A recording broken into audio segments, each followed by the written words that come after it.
Do you want to know how you can access your privacy settings on your Telegram account? If yes, then this video is for you. Hello and welcome to 1-2-Step. It's your host back again with yet another interesting tutorial video. In this video, I'm going to teach you how you can access the privacy settings on your Telegram account.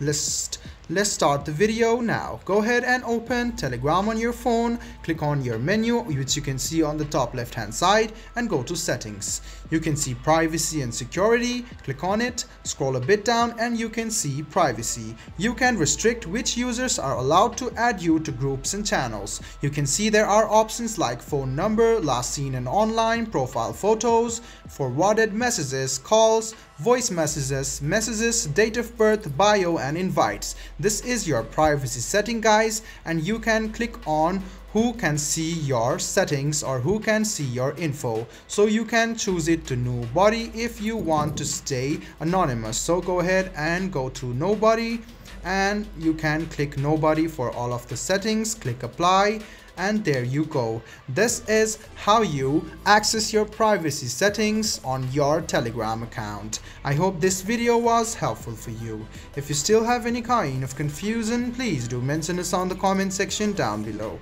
Like the video, subscribe to the channel and do hit the bell button for more. Hope to see you in the next video as well. Until then, goodbye, take care and make sure you enjoy.